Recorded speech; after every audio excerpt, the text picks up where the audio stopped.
Well, hey there, everybody. Welcome back. Thanks so much for checking into the channel here. Hope everybody's doing well. Well, guys, I'm going to be talking about certain triggers that happen after narcissistic abuse when you're trying to heal.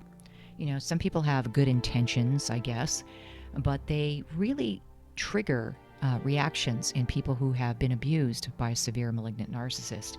And again, these severe malignant narcissists, as you know, are the ones that manifest behavior of a sociopath or psychopath, as well as being a malignant narcissist. They're very high on the spectrum of narcissism, and they can be extremely cruel and sadomasochistic. You know, they actually enjoy causing people pain. They're manipulators, plotters, planners, and schemers. And they scheme for their target's demise. They really are trying to kill their target slowly over time in various ways. So it is not, I repeat, not just a bad relationship or a bad friendship or a bad job that they had, or perhaps they just didn't get along with their family member. No, these people are diabolical. You know, they're diabolical. As I said, they plot, plan, and scheme for someone's demise, for them to trip up. And they will do everything in their power so that person doesn't succeed, so they fail. And not only so they fail, but so they can't function, basically. That's their goal. And that's what happens to a lot of targets. Eventually, they feel like they can't even function anymore because the abuse is so diabolical. That's the only word I'll use. It's right from the pits of hell. And these types are run by Satan. You know, their actions are not just bad actions. They're not just poor choices.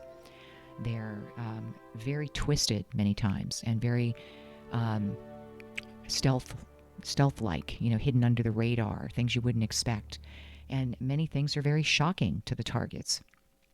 You know, these severe narcissists many times had dual lives, or they just left out major details about themselves that were important to know. You know, they're deal breakers, in other words, that they kept silent and private about. And then one day they just decided to shock the target with them. Ha fooled ya type of thing. You know, 1 minute the target is, you know, living a fairy tale life or with the person that they dreamed of being with. And then the next day it's like a nightmare begins and it doesn't end until they go no contact. But even after that point, after they go no contact, many people don't understand that it takes time to heal. They don't understand that you've basically met the devil themselves, and that it wasn't a little bit of abuse or, you know, just something bad that happened once in a while and nobody's perfect. You know, you get that statement as well. It's not as simple as that. You have a nightmare rolling around in your head. You know, you have flashbacks, you have PTSD. Some people had physical abuse to deal with as well. I know some people that were pushed out of cars while the car was moving.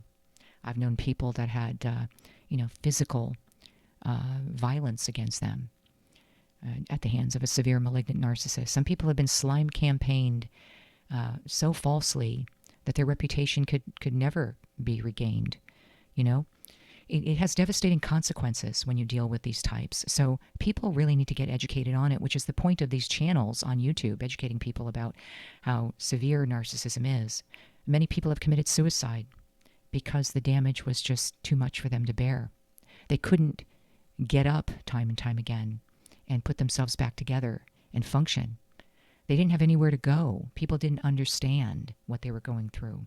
And the narcissist is always king or queen of images. You know, they present this perfectionistic view of themselves, and it's all about their image in the community. So they will always make sure that they're well liked by the masses, by total strangers. You know, they'll help total strangers. They're kind to total strangers. You know, they walk into stores and they're like, "Hey, Judy, how are you?" to the clerk. And everybody just loves them. But to the target of narcissistic abuse, they're a monster. They're a monster where the target is shaking in fear over their actions. You know, they wouldn't put anything past the narcissist as far as you know, heinous actions. They know that they have evil at their core. But when trying to explain it to other people, what the target gets many times is, just move on, right? Just move on. Boy, that really says that they are uneducated about narcissistic abuse. You know, that old move on statement, boy, that used to trigger me. Doesn't trigger me anymore, but it used to. And it triggered me because usually the person saying it hasn't moved anywhere. You ever notice that? It's always somebody that has the same job, the same house, the same town, the same spouse, same everything. And they're telling, the target of narcissistic abuse to move on when they've tried everything possible. And they probably moved from a different area, changed everything about their life. They probably have a history of adapting to many, many different things in life and being extremely resilient over things. But dealing with a severe narcissist is different. You are dealing with the adversary. You're dealing with a demonic force. And let's see how they would react. The other thing was when people say, just forget the past, right? Just forget the past. Just forget about it. Move on. Those two statements are what not to say to somebody who's survived narcissistic abuse, because that's what you do. You survive it, and you don't leave a narcissist. You escape them. Watch my video on that. It's entitled, You Don't Leave a Narcissist, You Escape Them. I think that's the title anyway.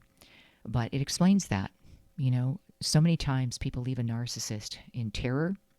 They leave out of complete necessity to save their lives. And they have many, many losses as a result. So if somebody lost everything in a tornado, yes, that is devastating. You wouldn't say to them, just get over it, the next day or a week later. They're still in the process of replacing everything they had, right? They still are minus things that they valued in their life.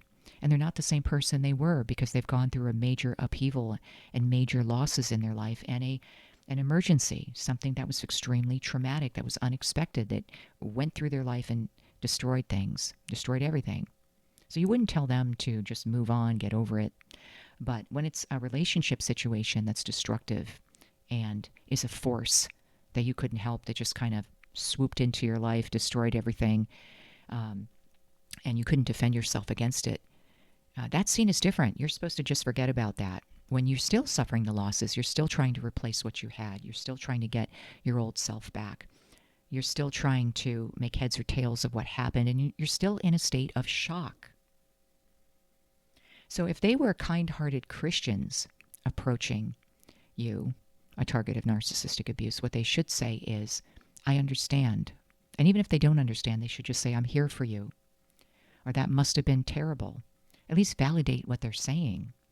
Say, I can't imagine what you've been through, or that's terrible, or give them some scripture, or remind them of what the Lord went through. Be comforting to the person. Be validating to the person. But don't tell them, just forget it, move on like it's nothing. We can't forget our past because it's always usually connected to our destiny in some way. But when we forget about evil, it just, leaves it open to happen again. We let our guard down. We stop looking for those signs. We start thinking everybody is like us. And we really have to guard ourselves because the adversary is roaming around looking to whom he can devour, right? So we have to keep our armor on and know what the adversary is up to, know his tricks and his schemes. And he always tries to put somebody close to you or somebody in your path, many times in succession, to wear you out, to break you down, so you give up and throw your hands up and you want to end your life. And a lot of people have, unfortunately, who've been victimized by these severe malignant narcissists. No one understood them. They had nowhere to go. So hopefully these channels giving information on narcissistic abuse, if it saves one life, then it's worth it. We have to get the word out that this is serious business. The more we put our heads in the sand, the more we just say, move on, forget about it like it's nothing, it doesn't validate that person's experience and what they've gone through. They need time to heal. They need time to tell their story safely. Safely tell their story with no judgment. And if people listen and validate them, guess what? They'll stop talking about it. Eventually, it gets less and less. And then they feel safe that they were able to air what happened to them, that they were validated and comforted, and then they can feel as though they were heard. And then it gets better. Then the healing begins. But if we just dismiss them invalidate them and say, just move on, forget about it, like it was nothing, you're really doing what the narcissist did to them. You're re-abusing them. You're devaluing what happened to them like it was no big deal. Their life, everything they lost was no big deal. They're having flashbacks. They're having nightmares many times. There's not a day goes by many times where they don't think of their abuser in some way, or the events go around in their head of things that they wish they avoided, or situations they were put in due to the narcissist that they really regret. So we have to be supportive. We have to be caring. We have to be empathetic. You know, what would Jesus do? Put it that way. Would Jesus just say, forget about it, move on? I don't think that's what Jesus would do. Do you? No, I think Jesus would probably give him a hug. Say that they're loved and comforted, and that he's there for them. And that he's always there for them. That's what Jesus would do. Something to think about, guys. So let me know what you think about the phrases move on and just get over it. Has that ever been said to you, and how did you react? Was that something that triggered you? Let me know in the comments below. And always know, like I said, it's not your past, it's pretty much your present. Every day you're still trying to heal from narcissistic abuse and put the pieces together of what happened, and you still have those losses. There's still always the losses that you're trying to recover from. And sometimes that takes a while. Nobody should expect you to just be better automatically or to just move on instantly. That's really asking too much. That's somebody that really doesn't know the depths of what you went through. So anyway, just know I keep all of you in prayer. If you have a prayer request, put it in the comments below and let me know if this resonated with you in some way. Also, if you would like one-on-one Christian guidance, please email me at angelheavenministry@gmail.com, and I'll be happy to get back to you on how to do that. So thanks so much, guys. Make sure you follow on Facebook, X, Quora, and Rumble, and I will see you soon, guys. God bless.